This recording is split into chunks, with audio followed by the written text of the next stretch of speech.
Olá, meus queridos amigos. A gente está aqui retomando o estudo da obra Paulo Estevão, o estudo nosso de número 21.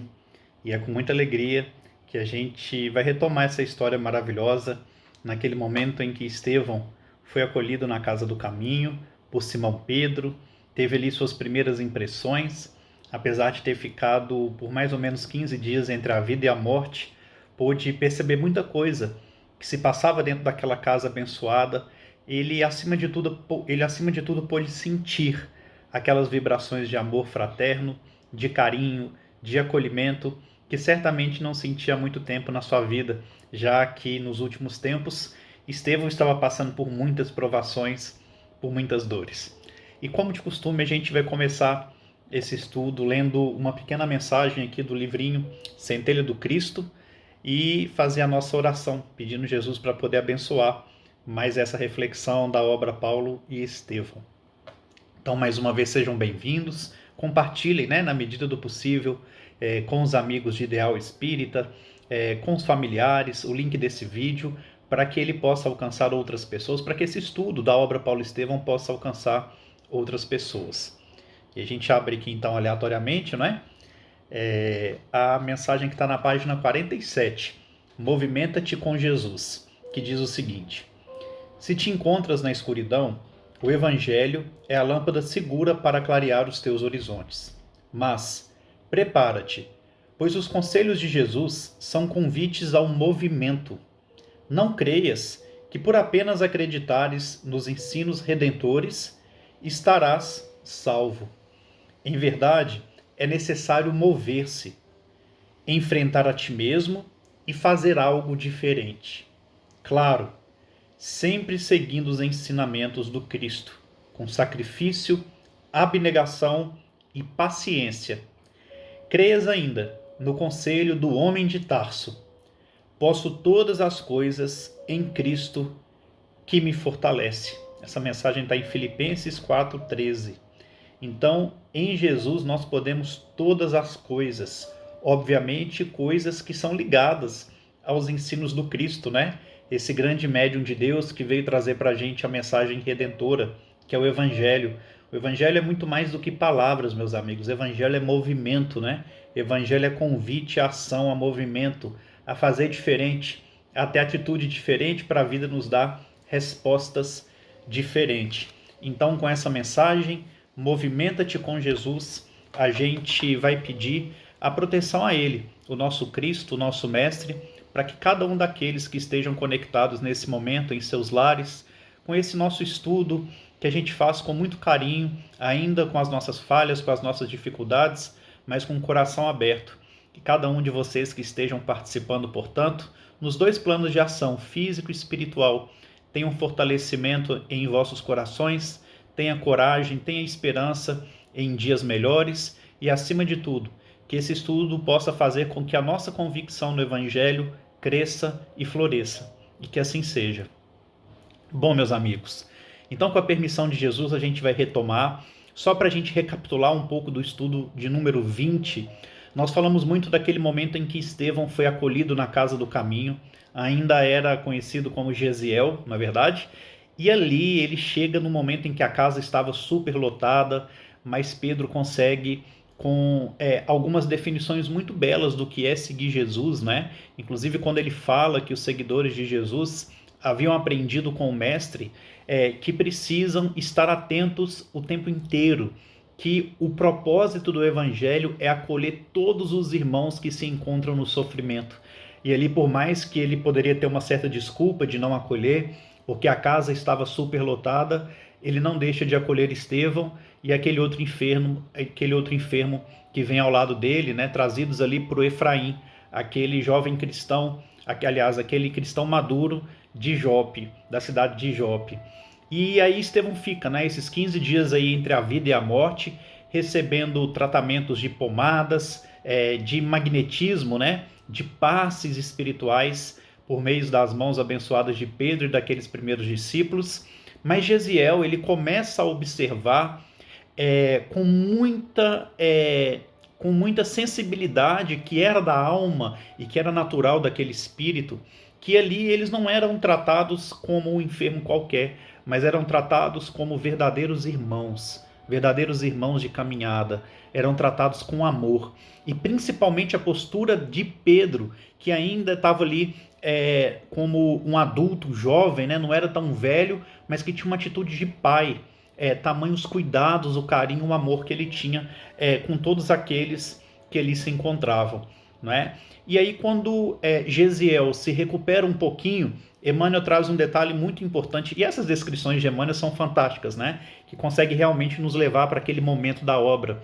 E Emmanuel vem nos dizer que Pedro leva Gesiel para um outro local. Não é? Então ele sai daquela enfermaria ali, podemos dizer que de enfermos em estado mais grave, e ele leva Gesiel a um outro local, não é? Um local mais ameno, mais próximo à natureza, debaixo ali da sombra de tamareiras frondosas, que é uma árvore muito comum naquela região até os dias atuais, e então ali ele busca conhecer melhor aquele jovem, que havia chamado a atenção dele, de João, segundo Emmanuel, pelo conhecimento profundo que trazia das Escrituras, em especial sobre o livro de Isaías. E aqui Emmanuel fala que apesar de Estevão, ainda conhecido como Gesiel, estar no momento em que ele delirava pela febre alta, a gente encontra um conhecimento muito lúcido e muito profundo, em especial sobre o livro de Isaías, não é? Então Pedro quis aproximar-se e querer conhecer quem era aquela alma tão bondosa,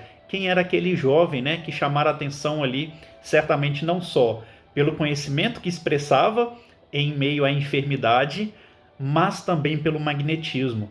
A gente lembra aqui mais uma vez de algo dito por Chico Xavier, quando perguntaram a ele quais foram os espíritos mais evoluídos que vieram contribuir com Jesus na aurora do Evangelho. E Chico então vai citar Maria de Nazaré, Isabel, João Batista e Estevão. Então Estevão está na mesma prateleira, né? Ele está ali no mesmo patamar espiritual dessas três almas que faziam parte da família de Jesus e que eram espíritos muito nobres, como a Mãe Santíssima, como o próprio João, que o próprio Cristo vem e nos diz, dos nascidos de mulher, João é o maior, Isabel, sua mãe, prima de Maria, confidente de Maria, não é? Certamente um espírito que a própria Maria trouxe, né, nesse processo de encarnação na Terra para ajudá-la nessa evolução espiritual e nesse trabalho lindo, né, que ela tinha que desempenhar com o Cristo do nosso planeta. Então, Estevão está no mesmo patamar que esses espíritos. E a partir disso a gente vê a grandeza espiritual. E aí a gente tira essa conclusão, que a atração de Pedro e de João não foi apenas pelo poder intelectual de Estevão, de Gesiel, mas principalmente pelo magnetismo daquele espírito. Principalmente pelo magnetismo daquele espírito. Porque, meus irmãos, atrair é muito fácil, mas converter é difícil. Não é? Tem pessoas que atraem multidão, mas eles contribuem com a conversão dos outros quando eles dão exemplo, não é? Senão a gente vai ser muito culto das letras do saber e pouco eficaz no fazer, no amar, não é? No sentimento. Então tudo envolve sentimento. Por isso que cada uma das palavras, dos ensinos, da ação de Jesus está sendo estudada e meditada depois de 2000 anos, porque não foram só ensinos intelectuais, muito mais do que isso. Né? Jesus deixou palavras de vida eterna. E quando tem essa palavra vida, a gente entende movimento, presença, existência. Então isso precisa de muito sentimento para marcar. Não é? E as grandes almas que passam na Terra, elas deixam as suas marcas pelo sentimento, pelo amor. Não só pelas coisas grandiosas que fazem, não é? Mas principalmente pelo sentimento que coloca nas mínimas ações. E eu creio que Gesiel representava isso. Por isso essa atração de Pedro e João com essa figura. E aí Pedro, com muita descrição, com muita sensibilidade também, respeitando aquele enfermo, vai abordá-lo de uma maneira muito carismática, muito carinhosa, da seguinte forma que Emmanuel vem nos trazer na obra Paulo Estevão. Amigo, disse com um jovial sorriso, agora que Deus te restituiu a saúde preciosa, regozijo-me por havermos recebido tua visita em nossa casa. Então aqui para mim Pedro fala de dois pontos que são fundamentais. Primeiro, a alegria sincera dele, de Pedro, em perceber que Gesiel havia se restituído em saúde, mostrando para a gente a importância de buscarmos também um equilíbrio na nossa saúde, não é? Cuidar do corpo e do espírito. E a própria saúde, a definição de saúde dos dias atuais, ela está muito mais ampla do que entendíamos anteriormente, não é? Porque saúde é o equilíbrio do homem, não apenas fisiologicamente falando, mas também no ponto de vista mental, social, que são as nossas relações, e espiritual. Então ali, Pedro já enxergava Gesiel um homem saudável. Ele já havia percebido que Gesiel tinha rompido as dificuldades da enfermidade física e enxergava nele provavelmente um equilíbrio psíquico mental, não é? E também um equilíbrio psicológico, aliás, um equilíbrio social e espiritual. E quando a gente passa pela enfermidade física, como Gesiel passou, certamente é muito fácil demonstrarmos se estamos saudáveis, mentalmente, espiritualmente e socialmente. Vamos começar de trás para frente, não é nessa ordem que eu acabei de dizer. Socialmente, basta termos uma enfermidade leve que a gente já começa a demonstrar comportamentos que não são adequados para as nossas relações sociais. Ficamos nervosos, né, extremamente sensíveis, e a gente coloca a culpa na enfermidade para dar uma má resposta para uma pessoa ou para outra, não é?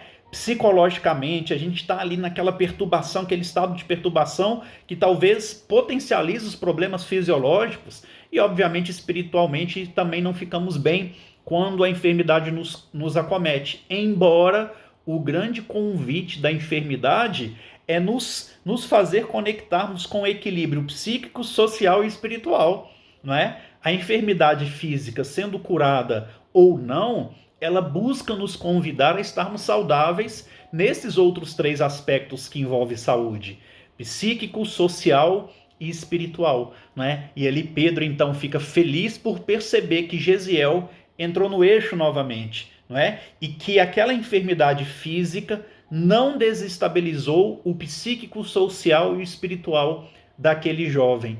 E um outro ponto que eu acho muito interessante, né? Que ele fala que fica feliz, regozijo-me por havermos recebido tua visita em nossa casa. Uma visita que começou de uma forma conturbada, em que Tiago foi contrário ao recebimento daqueles dois enfermos, porque na concepção de Tiago a casa estava superlotada, não tinham capacidade para acolher, e nós somos assim constantemente, sempre colocamos uma dificuldade para acolhermos, para movimentarmos e para praticarmos a caridade, que é a grande proposta da doutrina espírita. Fora da caridade não há salvação, é a bandeira máxima naquilo que hoje chamamos de fé. Então, a gente precisa entender que a alegria de Pedro em receber Gesiel foi consequência da postura dele em ter recebido Gesiel, não é? Então, ele já teve ali um benefício muito grande daquela visita, que foi realmente ter recebido com amor. Ele até então não sabia quem era aquele jovem, ele não sabia que Jesus tinha escolhido a dedo a reencarnação de Gesiel, ele não fazia ideia dessas questões, e mesmo assim acolheu com muito carinho, com muito amor. E a gente não sabe quem está cruzando o nosso caminho, não é? Não é que a gente vai esperar só Gesiéis aí cruzar o caminho, mas a gente precisa cuidar dessas almas enfermas também. Então, meus amigos, realmente ninguém bate a nossa porta por acaso. A gente precisa estar atento a isso, né? E eu fico pensando, como que a gente é também enquanto visitantes, né? Estevão aqui levava alegria para aquele lar, para a casa do caminho. E quando nós fazemos uma visita, será que a gente vai para levar alegria ou a gente vai para levar conflitos? Não é? Porque muitas vezes a gente, por não ter a nossa própria paz, a gente não consegue tirar a paz dos outros. Então a gente tem que tomar muito cuidado e refletir sobre isso, né? Não é só a gente ficar imaginando que é uma história linda que a gente está aqui pensando, né, e falando sobre ela, Paulo e Estevão, mas a gente também ter consciência de que cada ensino desse a gente tem que trazer para a nossa vida, né? Então, por exemplo, eu preciso pensar, será que as casas que eu tenho visitado, os lares, os ambientes que eu tenho ido, eu tenho levado paz, alegria, concórdia, união? ou eu tenho atrapalhado aquela família, eu tenho atrapalhado aquele convívio social com a minha presença, com os meus pensamentos egoísticos, com muitas vezes uma postura de intrometer, né, naquilo que não me cabe. Então eu preciso realmente refletir se a minha presença leva alegria para as pessoas. Né? Esse é um grande ensino aqui do livro Paulo Estevão para a gente, nesse estudo 21. E aí, Simão Pedro continua falando com Gesiel. Nosso júbilo é sincero. Então ali não tinha hipocrisia, não tinha falsa modéstia, nada. Era um júbilo, uma alegria sincera, não é? Pois que nos mínimos detalhes da tua permanência entre nós, revelaste a condição espiritual de filho legítimo dos lares, organizados com Deus, pelo conhecimento que tens dos textos sagrados. Então, a grande alegria, o que animava, o que trazia felicidade da presença de Gesiel, foi Pedro e os seguidores de Jesus terem percebido que a origem de Gesiel, que os princípios que ele carregavam, eram aqueles princípios relativos às pessoas que estavam conectadas a Deus, aqueles que provinham de lares abençoados pela mensagem de Deus. E aí, mais uma vez, a gente bate na tecla do culto do lar que tem que ser diário, dos ensinos que precisamos passar para os nossos filhos de Jesus, porque a vida passa muito rápido e a gente acaba perdendo essas oportunidades de mostrar o que há de melhor na vida para aqueles que estão conosco. E aqui a gente vê a figura da mãe de Gesiel, da mãe de Abigail e do Josedebe, papai de Gesiel e Abigail, na vida deles, não é? Que iniciaram eles naquele conhecimento. Embora fossem espíritos nobres, eles precisavam dos pais para fazê-los lembrar daquela bagagem e para aguçar ainda mais o processo de evolução. Estevão era um espírito muito nobre, assim como Abigail, mas precisaram de pais que o incentivassem neste caminho de Deus para que eles pudessem também evoluir. O propósito de toda reencarnação é o processo de educação espiritual, educação do espírito, segundo Allan Kardec, e eles precisavam continuar, ainda que fossem evoluídos, nessa grande jornada e estarem conectados com Deus, com a mensagem de Deus, era fundamental. E aqui Pedro e os trabalhadores da Casa do Caminho reconhecem Gesiel como um homem que recebeu na família aquilo que há de mais sagrado, os ensinos de Deus, para iluminar sua alma, né? Mais uma reflexão íntima. Será que estamos oferecendo algo semelhante para os nossos filhos? Isso é muito importante, meus amigos. Muito importante, porque antes de reencarnarmos, assumimos responsabilidades imensas, imensas, diante daqueles que vamos receber como familiares, principalmente as crianças, não é? E aqui Pedro continua dizendo o seguinte: e tanto me impressionei com as tuas referências a Isaías, quando deliravas com febre alta, que desejaria saber de que tribo descendes. Então, entender, primeiro, que o judaísmo foi dividido em tribos, né? Tribos são famílias, são os 12 filhos, né, de Israel, e esses filhos de Israel, esses filhos que são 12, cada um com seu nome, deu origem a uma dessas tribos, não é? E aí Pedro quis saber a origem dele como israelita, qual era, de onde ele vinha, né? Qual que era a sua família, qual que era a sua linhagem, para tentar entender o quê? Tudo aquilo que ele conhecia sobre Isaías, não só sobre os textos sagrados, mas segundo Pedro, nos delírios de febre alta, ele falava muito de Isaías. E aqui vem com uma pequena reflexão para a gente, não é?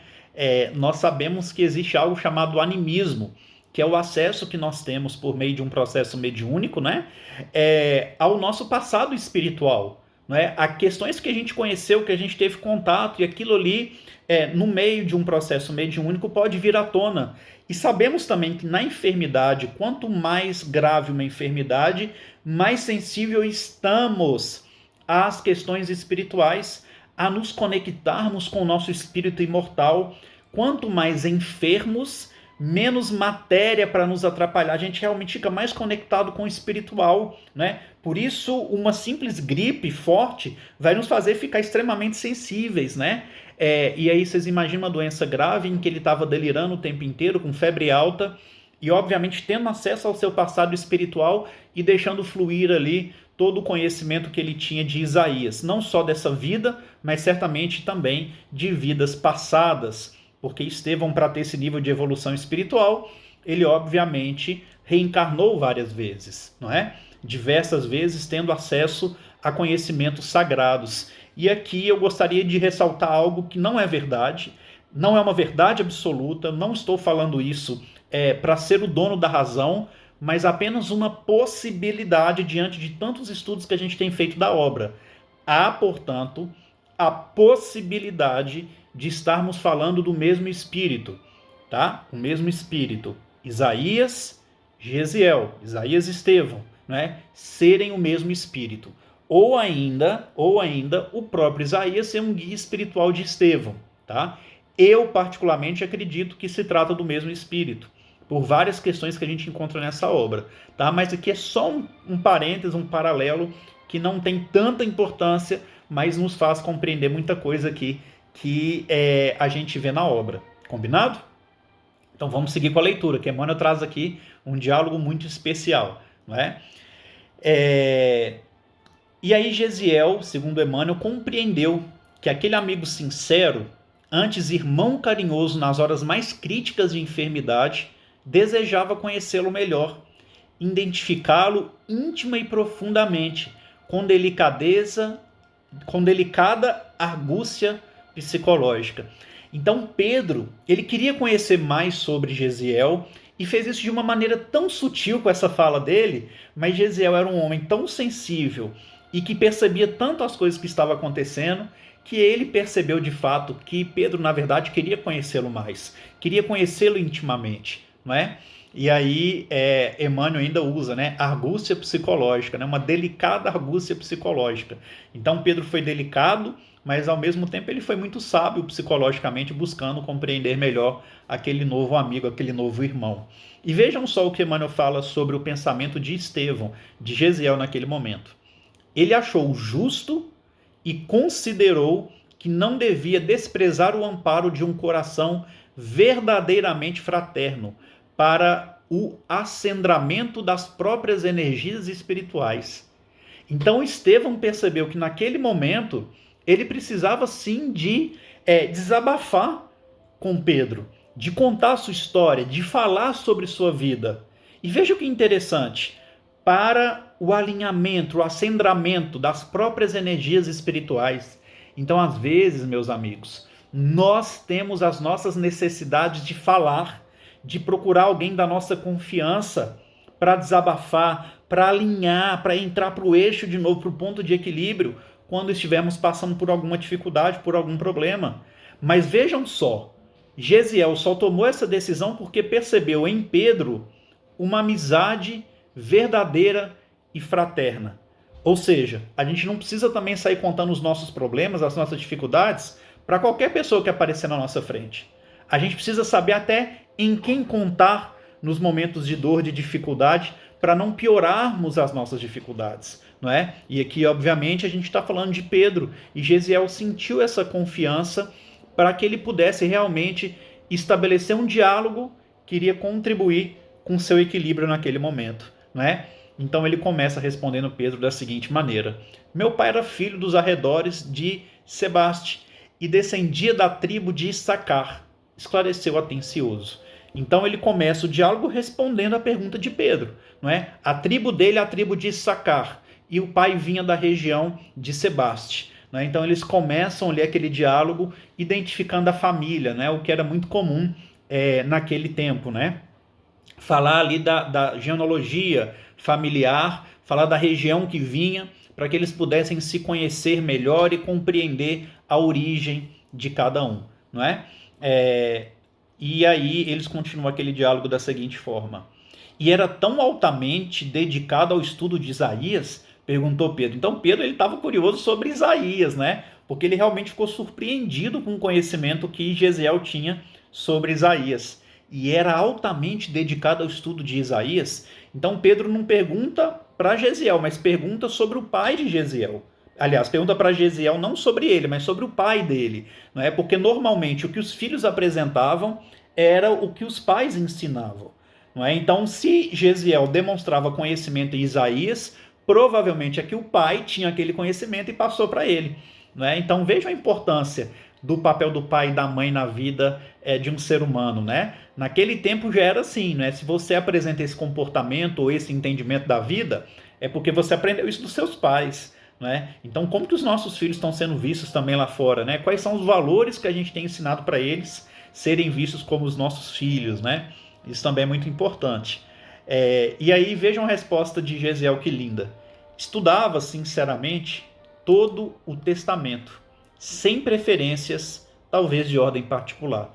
Então, aqui ele responde sobre o pai dele, que não tinha uma particularidade sobre Isaías. Então ele fala, olha, o meu pai, ele estudava todo o Testamento, e esse Testamento aqui é o Velho Testamento, né, que na época, para aqueles que não conheciam ainda Jesus como Gesiel, era o livro sagrado, era aquilo que eles acreditavam enquanto judeus, né? Sem preferência de ordem particular. Mas vejam a continuidade da resposta dele. A mim, porém, Isaías sempre me impressionou profundamente. Então, uma coisa é o seguinte, ele apresenta um conhecimento grande sobre Isaías e Simão Pedro fala, olha, isso vem do pai. O pai dele deve estar ensinando Isaías para ele. E ele fala, não, meu pai estudava todo o Testamento sem preferências. A mim, porém, sempre me impressionou profundamente pela beleza das promessas divinas que foi portador. Então ele tinha aquela impressão diferenciada. Ele enxergava Isaías de uma maneira diferenciada. E ele se justifica o porquê que ele viu o profeta Isaías dessa maneira, né? E ele fala, pelas promessas divinas de que foi portador, anunciando-nos o Messias, sobre cuja vinda não... Aliás, anunciando-nos o Messias, sobre cuja vinda tenho meditado desde a infância. Então, o que impressionava Gesiel na figura de Isaías eram todas as promessas que ele fazia sobre a vinda de Jesus. E ele meditava isso desde quando era uma criancinha. Então ele ficava extremamente conectado, não é? Extremamente maravilhado com as promessas de Isaías sobre a vinda de Jesus. E aí, nós que somos espíritas, precisamos nesses momentos parar e estudar um pouco sobre Isaías. Entender um pouco o que ele trazia de tão especial sobre o Cristo, não é? Então a gente vai ter no nosso próximo estudo uma pequena reflexão sobre Isaías, combinado? Para a gente poder entender um pouco do quão esse jovem Gesiel ficava já inebriado com essas promessas espirituais de Isaías e o porquê disso. Então a gente tem aí no próximo estudo esse combinado. Nós vamos pegar um trechinho de Isaías e refletir o quão profundo era de fato esses ensinos dele. Tá? Então fica aqui até uma atividade aí para o próximo estudo nosso, o vídeo de número 22, a gente vai falar do capítulo 53 de Isaías. Dê uma lida, tá? Para que no nosso próximo estudo vocês estejam mais preparados aí para essa pequena reflexão que a gente vai fazer no início do estudo, combinado? E aí, a gente continua com a reflexão. Emmanuel diz o seguinte, que naquele momento Simão Pedro esboçou um sorriso de viva satisfação. Então ele ficou extremamente satisfeito em perceber que ele havia um jovem que desde criança estudava Isaías, mas principalmente pelas promessas que Isaías fazia sobre a vinda do Messias. E vejam só, Pedro esboça um sorriso de viva satisfação porque ele percebeu que aquele jovem vivia na esperança, como todo o povo judeu, da vinda do Messias. E que ele gostava de Isaías justamente por isso, por aguardar a vinda do Mestre, por aguardar a vinda do Cristo, que aquele povo esperou por tantos séculos, não é? E veja só essas palavras de Pedro. O que será que essas palavras causaram no íntimo de Gesiel? Mas não sabes que o Messias já veio? Imagine essas palavras sendo ouvidas por um jovem que esperava não só uma vida inteira, mas esperava por séculos, porque ele viveu como judeu em várias reencarnações, aguardando a vinda do Salvador. E se ele foi de fato o próprio profeta Isaías, ele havia profetizado a vinda de Jesus 7 séculos antes desse nascimento, e assim como todo o povo judeu esperava por esse grande dia, e eles ouvir, escutar das vozes de um homem tão generoso, e que naqueles primeiros dias de contato já havia ganhado o coração e a confiança de Gesiel, essas palavras certamente fez com que a alma dele tomasse um choque positivo, mas que entrasse em festa. Mas não sabes que o Messias já veio? E essa é uma pergunta de Pedro a cada um de nós, meus irmãos. O Messias já veio. Nós também não precisamos mais esperar. A doutrina espírita hoje vem esclarecer de uma maneira tão cristalina e nos mostrar que Jesus já veio, que Jesus vive, que Jesus nos oferta os seus ensinos não apenas em oralidade, mas em ação. Que a doutrina dos espíritos tem por objetivo principal clarear, tirar as escamas da nossa vista, como mais tarde Ananias retirou das vistas de Paulo, a fim de nos fazer enxergar com uma nitidez, com uma tranquilidade muito grande, os ensinos do Evangelho. Jesus já veio e precisamos valorizar. Talvez essa está sendo a nossa reencarnação, em que estamos tendo um encontro mais próximo com Cristo que já tivemos em todo o nosso histórico espiritual. Então a gente precisa aproveitar que o Cristo já veio. E essa pergunta de Pedro precisa ressoar na nossa alma. Será que não sabemos que Jesus já veio? Porque perdemos tanto tempo com coisas pequenas, esquecendo de trazer o Cristo para dentro, para o íntimo nosso e daqueles que convivem conosco. E aí Emmanuel continua. Gesiel teve um brusco sobressalto na cadeira improvisada. Não era para menos, né, meus amigos? Gesiel teve um brusco sobressalto na cadeira improvisada. Foi um choque, foi um susto. Que dizes? Inquiriu ansioso. O que você está falando? E aí Pedro respondeu: Nunca ouvistes falar de Jesus de Nazaré? Nunca ouvistes falar de Jesus de Nazaré? E essa pergunta também precisa ressoar em nossa alma. Uma pergunta extremamente importante para nós que somos frequentadores, trabalhadores, simpatizantes da doutrina espírita, que antes de tudo precisa ser uma doutrina cristã. Será que a gente já ouviu? Certamente. Mas será que a gente tem ouvido da maneira que precisamos ouvir sobre Jesus?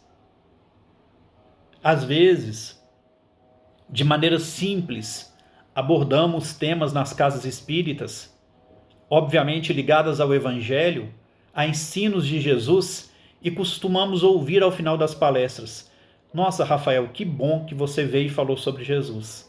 Não que a gente seja o melhor de todos os palestrantes, longe disso, mas quando a gente faz o básico, arroz com feijão, quando a gente fala em Jesus, as pessoas ficam surpreendidas. Por incrível que pareça, a casa espírita está abandonando Jesus de Nazaré. A gente já ouviu falar sobre ele, mas a gente não está pregando sobre ele. A gente não está conseguindo viver aquilo que ele nos propõe. E então, Emmanuel vem nos falar o seguinte: embora recordasse vagamente as palavras ouvidas de Efraim, declarou: Nunca. Porque Efraim, quando acolheu ele doente, falou em Jesus de Nazaré, mas ele não sabia quem era, não é? Nunca. E vejam que linda a mensagem de Pedro para ele. Pois o profeta Nazareno já nos trouxe a mensagem de Deus para todos os séculos. Não existe outra mensagem, meus amigos. Jesus não vai voltar. Ele já veio e nos trouxe a mensagem de Deus para todos os séculos. O Evangelho ontem, Evangelho hoje, Evangelho eternamente. Daqui 10 mil anos, sabe o que o nosso espírito vai estar fazendo? Meditando no Evangelho, buscando viver o Evangelho. E Simão Pedro, olhos acesos na chama luminosa dos que se sentem felizes ao recordar um tempo venturoso, falou-lhe da exemplificação do Senhor, traçando uma perfeita biografia verbal do Mestre Sublime. Então imagine esse momento aqui, meus amigos. Quando a gente vai numa casa espírita e ouve ali uma pregação, ou numa igreja evangélica, no catolicismo, mas uma pregação que fale do nosso Senhor Jesus Cristo, o que costuma acontecer conosco? A gente se sente bem, a gente se emociona, as nossas dores se amenizam. Às vezes a gente sai dali com uma intuição daquele problema que para mim não tinha saída, mas agora eu sei como resolvê-lo em concordância com aquilo que Jesus ensina. E aí, a gente está falando de irmos numa casa espírita ou num templo religioso e eu ouvir a pregação de uma pessoa que fala sobre Jesus. Mas aqui foi uma palestra, uma pregação do Evangelho dos lábios de Pedro, que quis demonstrar para Gesiel a exemplificação do Senhor. Não apenas palavras, mas o exemplo. Uma biografia verbal de Jesus para aquela alma, Gesiel, que estava preparada, que estava esperançosa, que aguardava há séculos, cultivando a fé daqueles que acreditam nas promessas de Deus sobre a vinda de Jesus. E ali ele conseguia se conectar em expectativa, em crença, com tudo aquilo que Pedro narrava, certamente de forma sublime e emocionante. Sublime e emocionante. Não é? Então, Emmanuel vem nos dizer o seguinte: em traços de forte colorido, lembrou os dias em que o hospedava no seu tugúrio à margem de Genezaré, as excursões pelas aldeias vizinhas, as viagens de barca, de Cafarnaum aos sítios marginais do lago. Era de se lhe ver a emoção intraduzível na voz, a alegria interior com que rememorava os feitos e prédicas junto ao lago maravilhoso, acariciado pelo vento, a poesia e a suavidade dos crepúsculos vespertinos, a imaginação viva do apóstolo sabia tecer comentários judiciosos e brilhantes ao evocar um leproso curado, um cego que recuperava a vista, uma criancinha doente a prestes restabelecida.